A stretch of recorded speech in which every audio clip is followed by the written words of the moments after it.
Today we talk about 6 ways that modern society screws you up and my 6 solutions to these issues.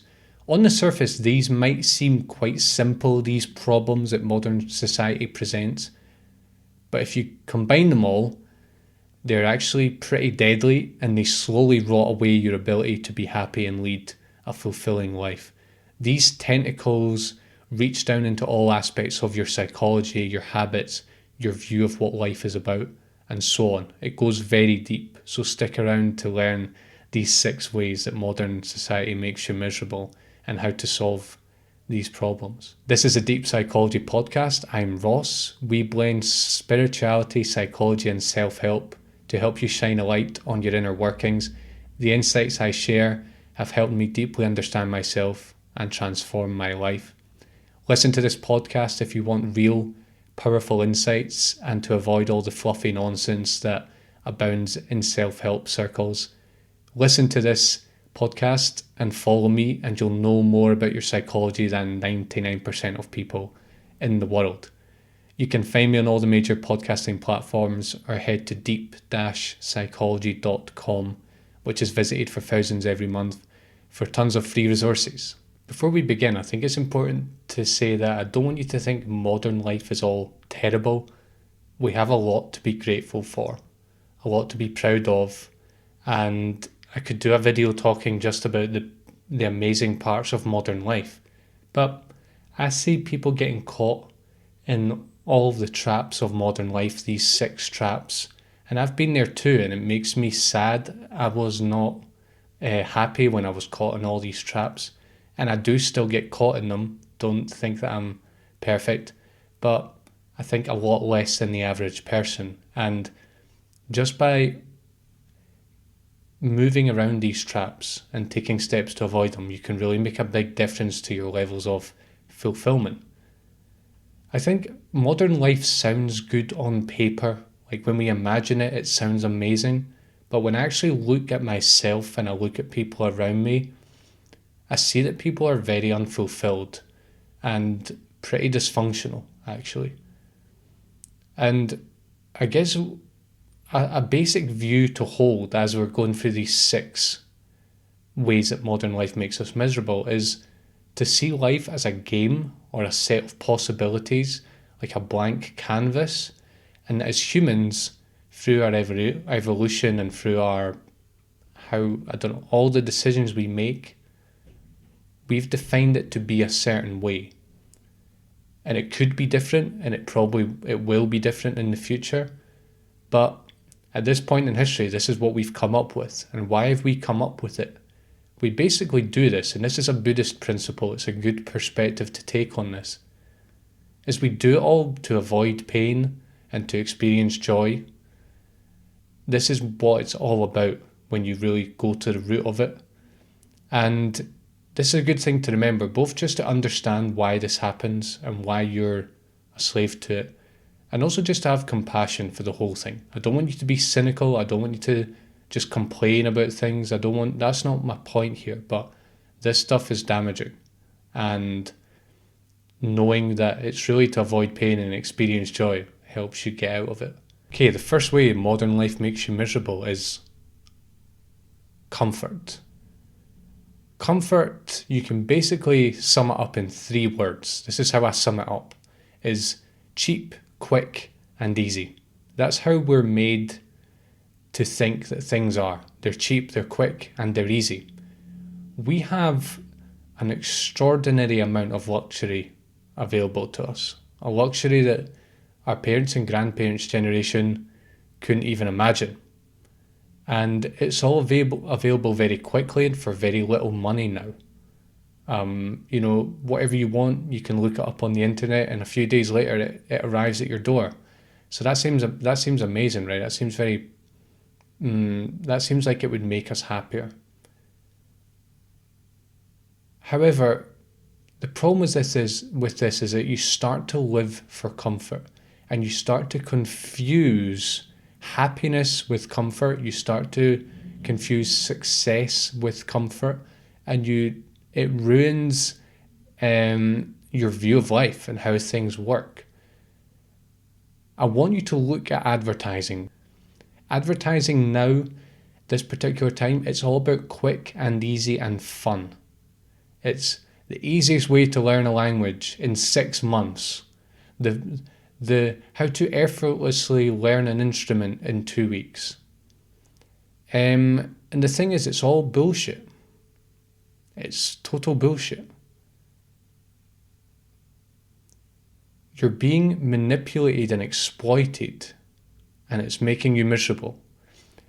The only person that this all really benefits are the entrepreneurs and the marketers, the marketeers. This is who it benefits, because they're basically exploiting a flaw in our psychology that makes us seek the cheap and the quick and the easy, like a dog, like an animal that has no control over its impulses.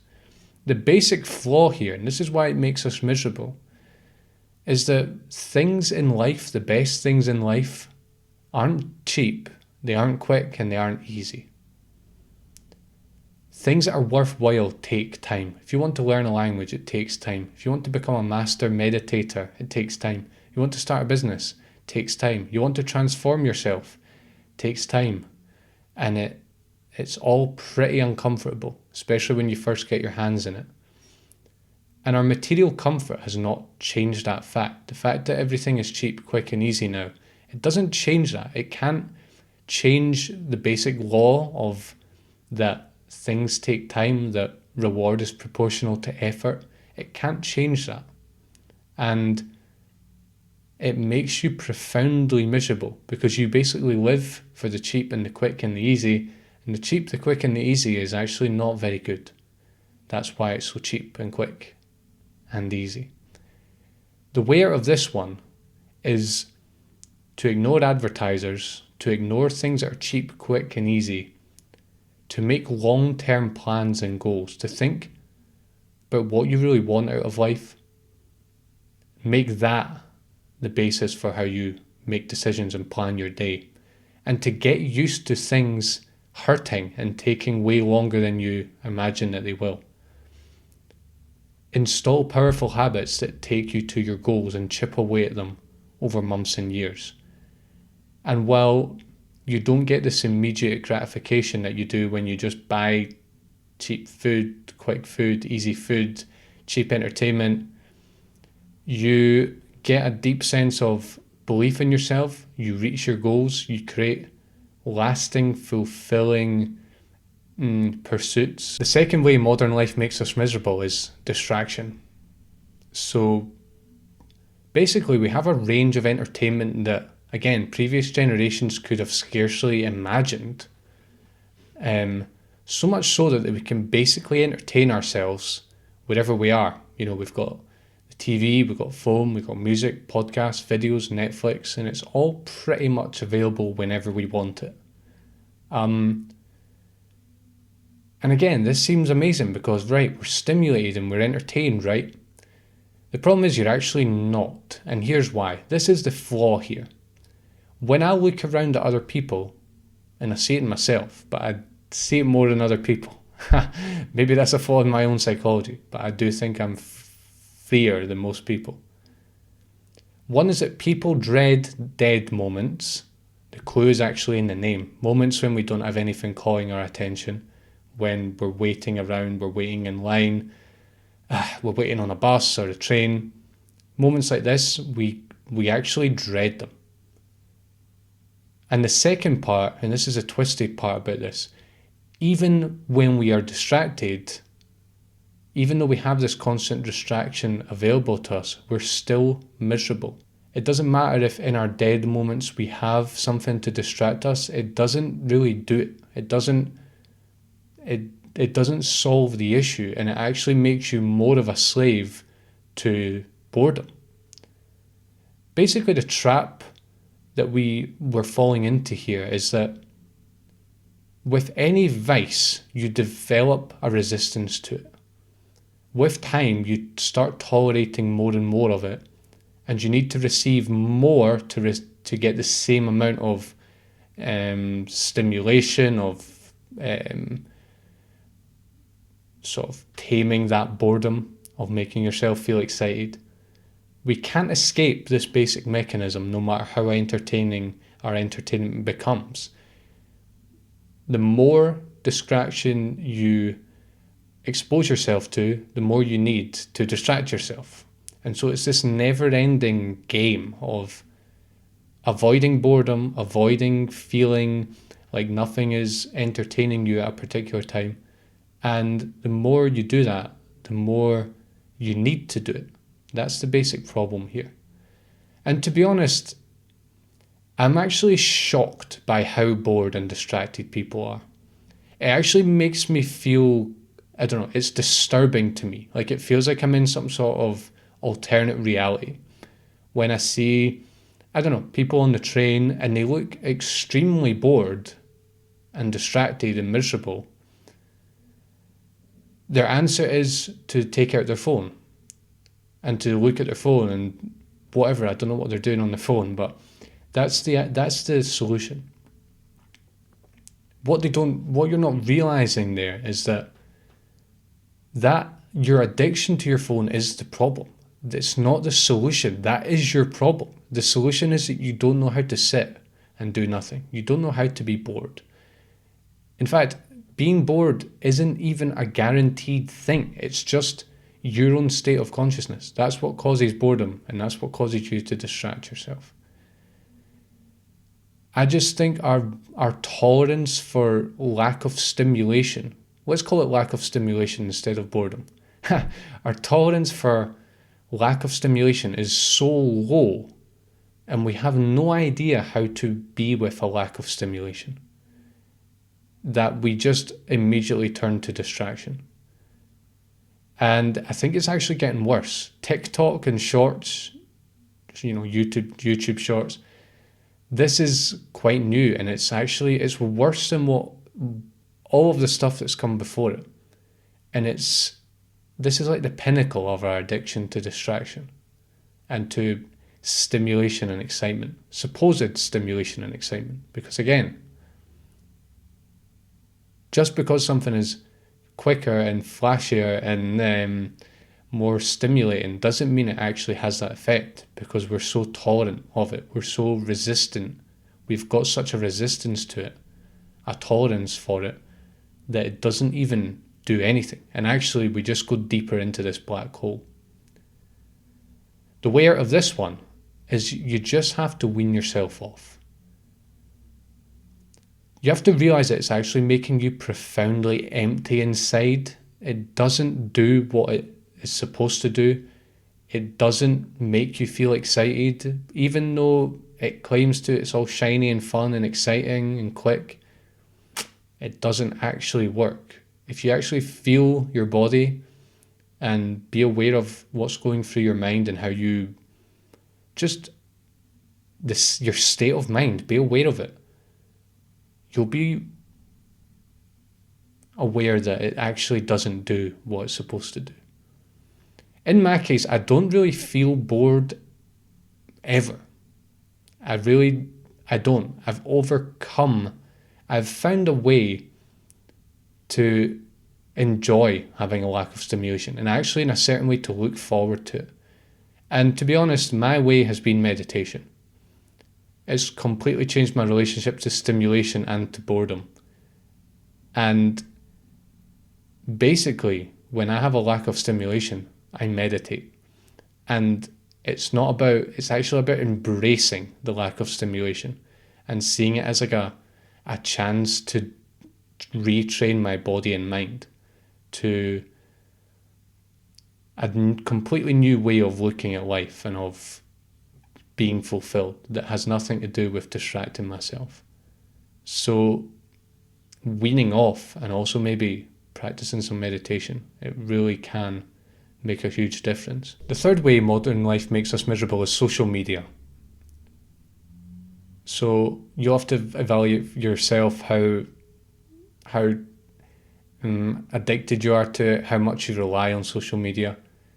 I guess for me, the way I look at it is it makes you feel like you're connected to others and that you're in the know and you're learning about what other people are doing and you're keeping up to date with the world. But really, you're just not living life.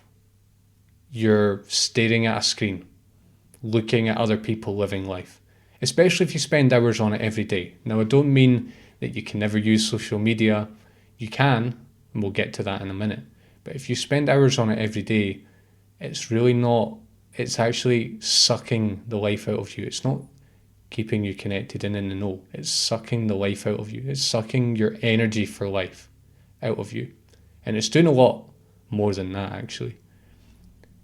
What happens on social media is that you're getting an extraordinarily tainted and idealized view of other people's lives. You're seeing the surface, the 1% of their lives. And it's not only that, you're getting a totally distorted version of it. You know, we take the perfect photo, we edit it, we put a filter on it, we make ourselves look very happy, we make the environment look very idealistic. Everything looks pretty and beautiful and amazing. The actual experience of it isn't like that. And also, you're seeing the outside, you're seeing like the veneer. You're not seeing the person and how they're actually feeling in that moment. Just because they have a smile on their face doesn't mean that they're happy. Just because they go to all these amazing places and get photos and put filters on them, it doesn't mean that they're happy. It doesn't mean that they feel fulfilled. In fact, happiness has nothing to do with where you are and what you're doing, really. It has all to do with your inner state of mind. And on social media, the amazing veneer makes you think that the inner state of mind is also amazing. And it might be, but I would hazard a guess that it's actually not. And often people create an amazing social media profile and whatever because they actually feel very empty, but you don't see any of that. You just see the veneer and you fall for it. The other problem is that you're more concerned with looking good to others and creating this image, creating this false image based on all the photos you put up and all the videos and the personality you adopt. You're more concerned with that than actually enjoying your life. You're more concerned about creating this image to other people than enjoying your life. How twisted is that? And you think, oh, well, that's not true, Ross. Listen, when you go to a place or you go to a restaurant or you're doing an activity, are you doing it? I want you to be honest, especially if you're really dependent on social media. I want you to be honest. Are you doing it because you enjoy it and you want to do it? Or are you doing it because you want to get photos so that you can put them on social media and create this image? And listen, it might be a blend of the two, but I've been there and I know that a lot of the time I was creating experiences just so other people would think I was some cool guy. And I wasn't taking in the experience. I was just manufacturing it and thinking more about how I was going to look than what the actual experience is. You also get used to wanting highs all the time because it seems like everyone else has them. You know, people don't put up photos of their boring job. They don't put up photos of when they're sitting at home not knowing what to do with themselves. They put photos up of when they're with their friends, doing their favourite activities in a lovely place, and then they obviously edit those photos. And what happens, it makes you feel like everyone else is high all the time and you need to be high all the time. I don't mean on drugs. I mean entertained and stimulated all the time. And it's actually, life is not like that. Life is not a series of highs.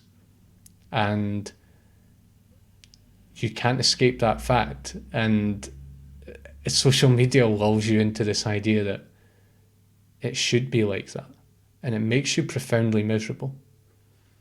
It also feeds into the two traps above, the comfort trap and the distraction trap. Comfort because it's cheap, you don't have to pay for social media in most cases. It's quick, we have it right next to us on our phone, just need to turn on the Wi-Fi. And it's easy. That's all you're doing, you're just scrolling and looking. There's no effort involved. It feeds into your comfort addiction. And it also feeds into your distraction addiction. Isn't it just so convenient to have an endless number of people to follow, to have an endless number of photos to look at whenever you have an empty moment in your life or you have a lack of stimulation.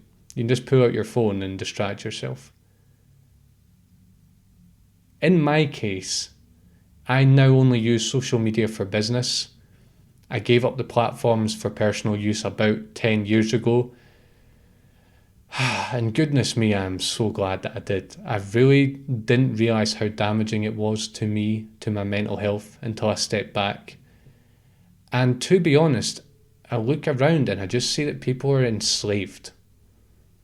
They're a slave to their mobile phone, they're a slave to social media, they're a slave to giving a fuck about what other people think of them. And again, it's quite disturbing. It's extremely disturbing sometimes. It feels like I'm in another world. The solution here, the way out of this, is you either take back your control and your responsibility. You're not in control. The companies who design these platforms are in control. You either take back your control and responsibility and you limit your use and you take on board what I'm saying here and you realise that it is largely bullshit. It's an alternate reality that doesn't reflect real life. Or you give it up completely. I don't think you can be truly fulfilled if you're a slave to social media. It distorts your mind so much and it occupies so much of your energy and attention that I just don't think you can be truly fulfilled if you're a slave to it. You've got to take your control back or just go cold turkey. That's what I did and I'm so glad that I did that. Okay, number 4 is work. Listen, if you were to summarize most people's work nowadays, it's selfish, it's grindy, and it's unfulfilling. And it makes most people hate their lives in a very fundamental way. What's the model of work? What if I was to describe what do people think work is, what are we told it's supposed to be? The basic model is this. This is the idea. We should have a job that's stable and it pays well and it gives us security. Whether it's related to our passions or not isn't important. Whether it does good or not in the world isn't important. Does it pay well? Does it let us tell people that we earn a lot of money? That is the criteria. That's the criterion we use to judge whether a job is good or not. And you might say, well, okay, right, Ross, I need security and I need to know that the money's coming in. Of course you do. But there's nothing really fulfilling about this. In fact, I would be willing to bet that most adults hate their work. It feels like another life to them. It doesn't feel like it's them. It feels like they're living an alternate life. It feels like their life is extremely divided between non-work and work. And this is independent of salary. Salary, this isn't the other big trap here. Salary is such a big trap. We tend to, as I said, we tend to look at work in terms of money, the money it pays us.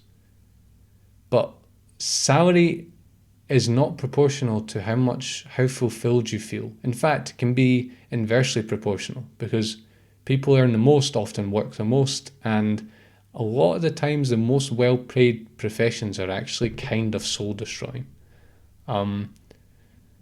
I have to be honest, I've never met an adult that likes their work. And I can see that it creates a profound divide in them. It creates a lot of misery. And it sucks their soul out of them. I actually saw this issue when I was very young. I feel like my parents did not like their work. And I lived with that for so long that when I was very young, even by the age of 10 or something, I had this very strong sense that I didn't want to grow up because it just terrified me, the level of suffering that it can cause to have a job that you don't like. You might think I'm being dramatic here, but you need to be honest with yourself. It's not about me, it's about you. Listen, if you genuinely enjoy your work and you would do it regardless of how much money you earn, and you feel like it's you and it's authentic, fine. But listen, ask yourself, do you really enjoy your work? Or does it suck the soul out of you? How do you feel when you wake up every day? Be really honest with yourself, and I imagine that most people listening to this will realize that they actually hate their job. And you'll realize that you're in quite a predicament here, actually, because you've never developed the ability to earn money doing something that you enjoy. Here's the other problem with this. When I have this conversation with people, they often say something like, well, it's just work. I just get on with it and I enjoy the rest of my life. I don't get my fulfillment from my work. I really disagree with this idea. Simply because work occupies such a huge percentage of our mental energy and our time. Half of our waking hours during the week is dedicated to work. 24 hours in a day, 8 hours for sleep, if you're getting the right amount of sleep. 8 hours of work for most people, that leaves 8 hours. So it's half your waking time during the week. And you tell me that you can just paper over the cracks and forget about it. I really don't believe that's true. I think that's a defense mechanism, and you're not being honest with yourself. If you don't derive satisfaction from your work, I don't know how you can be satisfied in life. I really don't. After work, you have obligations. At the weekend, you have obligations. It's not like after work, you can just do whatever you want. And you also spend a lot of time dreading work if you dislike your work. In fact, I'd be willing to bet that most adults enjoy 14 or 28% of their week. Let me explain why it's 14 or 28. 1 day out of 7 or 2 days out of 7 is 14% and 28%. They enjoy Friday night, Saturday, and maybe Sunday morning. And even those days are tainted with sadness because they know that they're going to spend the rest of their week doing this selfish, grindy, unfulfilling work that pays them money but has nothing to do with their real passion in life.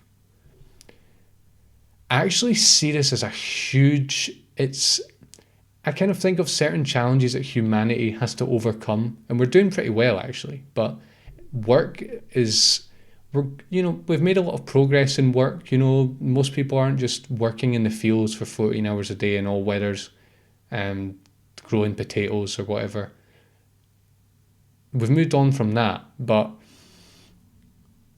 it's still a huge, to me, it's like a block. It's like almost like an energetic block in our society, is this huge lack of fulfillment when it comes to work. How can we create a healthy society when most people hate their lives because of their work?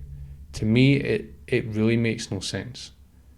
What's the solution here? Listen, I could talk for a long time about the solution. First of all, you need to be very determined to change the situation. You have to see the value of having passion in your work. You need to really understand it. And then you have to reconnect with your passions and develop serious skills in them. You've probably done unfulfilling work for so long that you've forgotten what you actually like doing with your life. Then you have to develop serious skills, and then you have to use them to do something good for the world. It's not enough just to improve your own career for your own sake. That is also an energetic block in humanity, is that most of our career is actually, most of our business and most of the work that gets done is done for selfish purposes. And you might say, oh, well, yeah, if you're working for some company, you're helping the company provide services to the public. A lot of them aren't doing that. They're providing services, but they're doing it for selfish reasons, not to actually help people. And that's one of the fundamental flaws in the capitalist system. There's a big sacrifice involved though. You might think that having a passionate career is easy. It's actually not. It takes a long time to develop, and it's not quick, easy, or fun. But that's ultimately the solution, the big picture solution to all of this. And if you're profoundly unfulfilled in your work, listen, you have to bite the bullet, otherwise you're going to spend your entire life doing work of that kind. That's the bottom line. Okay, the first 4 have been very practical and very sort of easy to understand. The next 2 are even more practical, but they might not seem like that, and they're quite deep. So brace yourself. Number 5 is in the head. We're miserable because we're in the head too much. And this goes down to our basic identity, who we think that we are on like an existential level, but also very practically moment to moment. This is who you think you are. You think that you are something that lives inside your head. Literally, that's what you think you are. You think that you're this thing that lives inside here somewhere. When you actually give it some thought, it doesn't make any sense whatsoever. It makes zero sense that you are this thing living in your head. What does that even mean? But that's what we think, and we all co-perpetuate it in ways that are very subtle and go so to the heart of how we communicate with each other, and how in so many ways it's really hard to even begin to describe it. We go around living in the head, confusing ourselves with the head, confusing ourselves with our thinking. We're extremely disconnected from the body. We're extremely unaware of how thought dominates our entire life. We're unaware of the deeper reality of our body, which is that our body actually contains everything. We're profoundly disconnected from who we are on an existential level because we think that we're this thing that lives in our head. We have no idea how we actually work, how our emotions work, how our happiness works, because we confuse ourselves with thinking. And we have no idea why we're fundamentally unhappy, because this type of contracted consciousness it destroys your ability to be in contact with these things. In my case, and this is the way out of this, meditation has shown me that these things are true. That I'm not who I always thought I was. I don't live in the head. I'm not this thing that lives in the head. That I can learn a lot about myself from being in the body more, and that actually my body isn't separate from everything that is around me. And wow, it turns your life upside down knowing this stuff, and it goes completely against everything that we're educated and taught,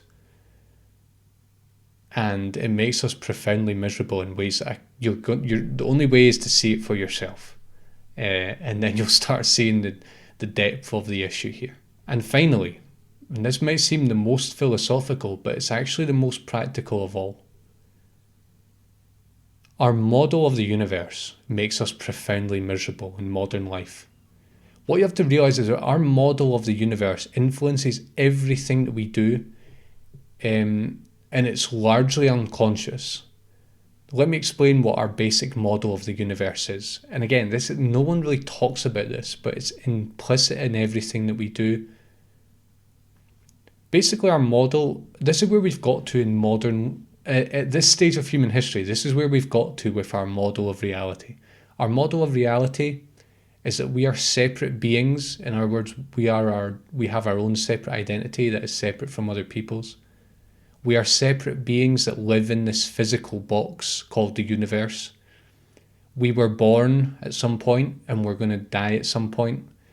Once the body can't take it anymore, the body stops working and you die and you basically rot in the ground. You are this entity that lives in your body, and you need to fight and defend this identity that you have. And that life is very predictable. There's no real magic to it. It's just this physical thing, this dead physical thing made of atoms, and there's no real mystery and magic to it. And even though science in the last 100 years has seriously called into question this model, things like quantum mechanics, for example, have really shown the limitations of this, relativity as well, and then even more into string theory and unified field theory and so on. This is what we're taught in mainstream education, and I actually think that this is what underlies most of human society in a very, again, very unconscious, very sneaky way, not in a sinister way, but just because this is how we perceive the world, and it's something we perpetuate. And it certainly seems true on a sensory level. It seems consistent with how we experience the world. And it's a good model for practical purposes. It's helped us achieve a lot, not less overcoming dogmatic fundamentalist religion, which dominated for hundreds and thousands of years and made society a very, very dark place. But it's also deeply disillusioning and painful. And listen, again, this goes so to the heart of who you think you are and what life is all about that I can't really tell you why it's so disillusioning and painful. The place to start is to look at all your problems and your unhappiness and look for the core ideas of what reality is and who you are and what life is all about, and how these underpin all your problems and your unhappiness. And you'll see that this model plays an enormous role in how you feel moment to moment. The way out of this is to change your model. This takes a long time. In reality, nothing is really separate from you. All the developed, mature spiritual traditions of the world know this and teach this. Physicalness, the physicality of the universe, is a perspective, as quantum mechanics shows. I am not saying that there is no physical world. I wouldn't go that far, but I will say that the physical world is a perspective. It's a very anthropocentric perspective that is not an absolute truth. It's actually intertwined with our senses and so on and our level of consciousness. Time is also a perspective. Einstein showed this mathematically. But even though I'm talking about that in theory this model isn't even true, that's not the best way to understand it. The best way is to see for yourself that it's not true. And how do you do this? Meditation, real yoga. I say real yoga because a lot of yoga isn't real. And contemplative practice will show you that nothing is separate from you, that physicality is largely a perspective, kind of an illusion, and that time is really just a perspective. It's not an absolute truth. And yeah, until you see this, I'd also say psychedelics can really just tear apart your model of the universe for good. And yeah, until you see how this affects your life, it's hard to really describe it to you. You need to see it for yourself. Now listen, all of this stuff might seem quite depressing. These 6 areas, it might all seem quite depressing, but the upside is that you can free yourself from it, from this disenchanting world that we've created. And I've shared how I've separated myself from it. And listen, if you're not happy in your life, I encourage you to look at these areas, just these 6 areas, just look at them and see how much they impact you. I'm sure that they have some kind of impact on you. Even though I feel like I've freed myself from a lot of them, they impact me, I'm not going to lie. And I can see how unhealthy it all is. If you want to deeply unwire all of this stuff, it's going to take time. It's not a simple thing. It's not quick. It's not quick and easy, I'm afraid. You have to actually slowly create a new identity.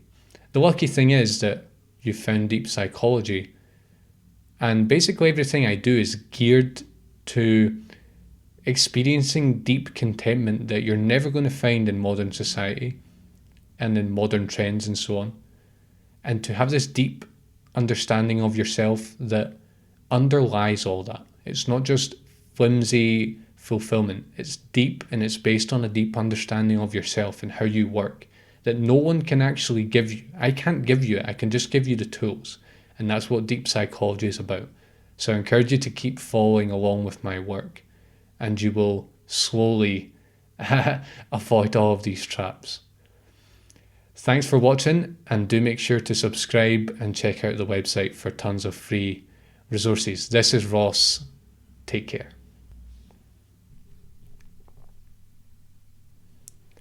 Today we talk about 6 ways that modern society screws you up and my 6th solution